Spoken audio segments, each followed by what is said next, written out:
because access to finance is one very key area. Absolutely. When it comes to business. You're right. We have treated that on this program, and we've looked at the role or the impact of our development finance organizations, which are not so many. Now, Mrs. Ifemade, why has it been difficult, for women to succeed in business when starting from the scratch? Well, basically, women like multitasking. Number one, the gender issue. Number two, where something that men can have access to easily being men. Women don't have access to it because you're a woman, finance to start with, and then because you also have the family, just like she said, my vice president said initially, women are the home builders, and then you try to make sure you're building the home, you're trying to run a business, so all those kind of cause obstacles, and that's one of the things the network is helping us to resolve. Okay, now tell us some more about this mentoring, and before I would still ask you how you intend to also bring in women from the really or the truly informal setting. What is this mentoring? Tell us more about this mentoring. Now, on mentoring, which is one of the key things we do, we have those amongst our members that we refer to as super mentors. These are established women in business who already run the business in millions, who already have the experience, they've already carved a niche for themselves. So now in our network we have different sectors, business sectors now, depending on the trade you're engaged in, those in consultancy, those in trade and commerce, those in exports and agro-allied business. So we then match the green ones with the super mentors who can hold them down the road so they don't have to make certain mistakes. They have access to certain information because the whole idea of the network is to share information and to also gain information as well.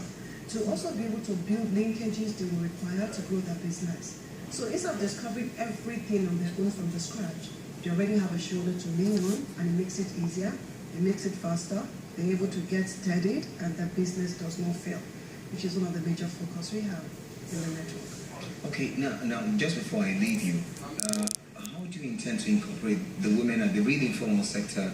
Are you taking this enlightenment to them? Oh, yes, fantastic. You see, she did mention to me we have a microfinance bank, and as we speak today, we have been able to make an impact of over 3,000 women, and I'm talking about market women. Last year, I'm very proud to mention to you that in 1 year of the establishment of the bank, and based on the report from the CBN, the bank has not just broken even, they've also made profit. And as at April, around March, yes, as at March, we have been able to make a difference in about 3,300 market women lives, where they can come into the bank, one, for finance, which ordinarily they wouldn't have had access to. So they are able to, we saw women who were able to build their businesses from carrying trays on the road to now having shops, which they never thought could happen. We now have those who used to have what we call counters or ganters, that they will call it. Now they're not just having one shop, they're having 2 shops and so on and so forth, and they're so happy, and their business is expanding, and they're bringing in more people such that even some market men now are coming in to join us to take advantage. And not only that, I'm also very proud to mention that we do train them. So yes, many of them are non-lettered. Quite a number of them, surprisingly, they're lettered. And we have these training sessions for them where they will coming down to their level, just like we're talking about our start your business, improve the business. We are also able to teach them some things in how to make their business grow better. So it's not just all about the literate ones, but also the informal sectors as well, taking advantage of what we have to provide. Interesting. Mrs. Omojola, what are some of those businesses that you think women, because I found out, and survey has shown too that, the idea, well, the finance may be there, but the very business module or the business structure, the business plan is not there. How do you intend bringing all this together and letting them know that, okay, you can start, this is the business I think you'll be very good at. Is there any plan or design like that? Yes, thank you very much. One of the key things that we preach, if I may say that, is that money is not everything, and money is not the first thing to consider when you want to start a business. Your business starts with an idea, and then we take them through the Generate Your Business Idea program. And in that program, we teach them to think outside of the box. We teach them to look at the many problems that we seem to have in the country and look for a way to find a solution to those problems. Because when there is a need, when there is a problem that needs to be solved, and you provide solution at a price that people are willing to pay, then you do have a business.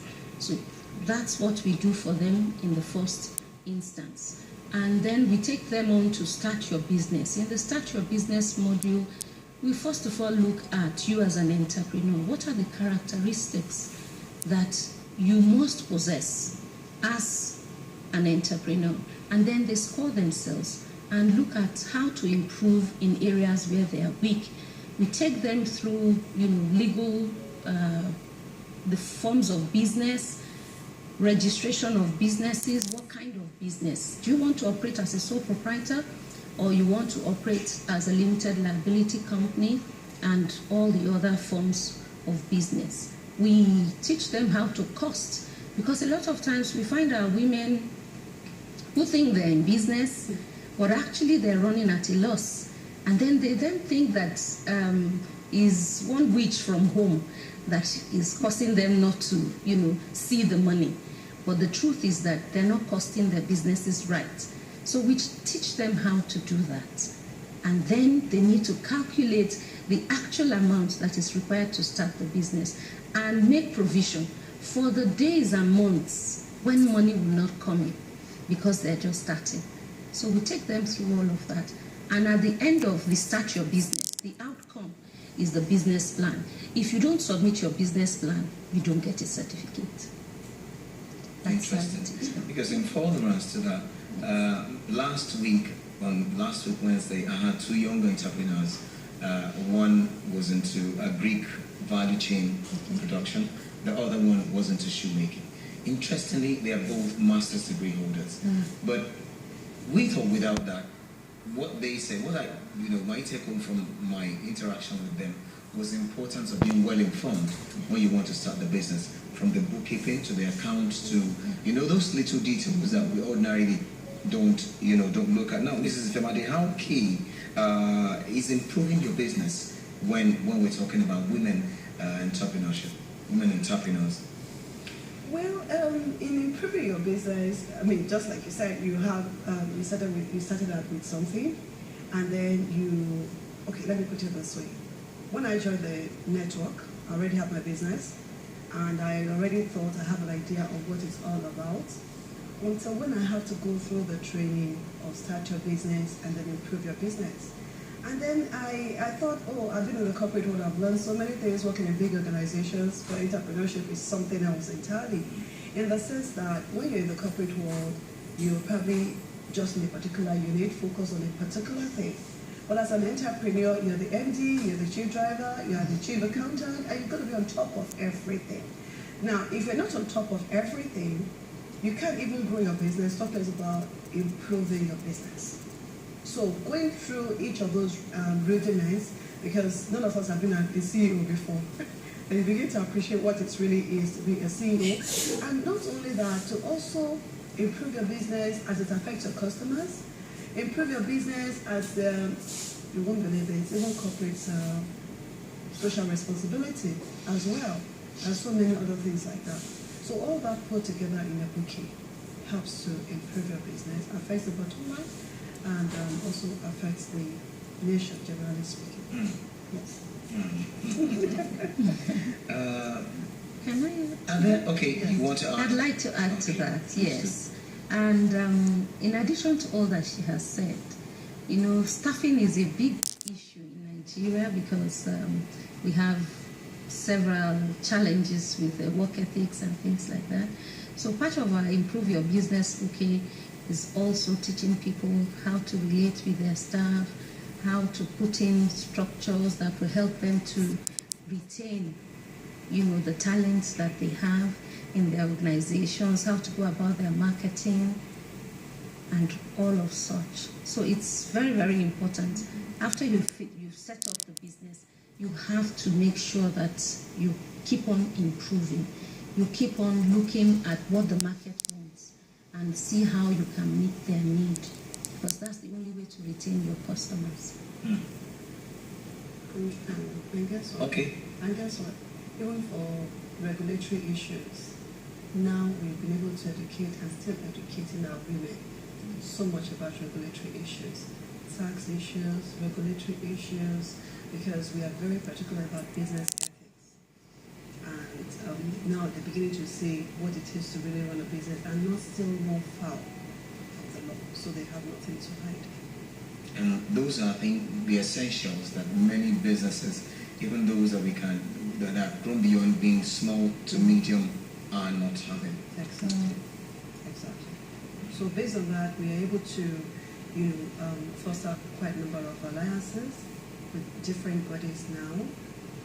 So not just that, we are also able to, the linkages we're talking about is not just about business expansion alone, but also on this regulatory stuff. So we look at our women businesses in different sectors and look at which parts of the government regulation affect them. So for those who are into manufacturing, for example, and they will require something from NAFDAC, we have this with NAFDAC and get every information that they will be requiring, even for SON as well, we also do that. So that even CAC, to even register the business and make sure which that is also very key. it's very key. important. We provide linkages to all of these things. Yes. Now, let me round up by asking you, how do we overcome these challenges? Good enough that you're working on taking these wonderful ideas to the market women, letting them see how they can start their business, the kind of ideas, how they can, prop the business, make it grow and improve on it. How do we overcome these challenges? Well, we must not be daunted by the challenges. Life is full of challenges, and when you overcome them, then you go on to meet more challenges. So it's something that we need to understand that is a part of life. But the way to overcome this is, to have the right information. That is very important for us.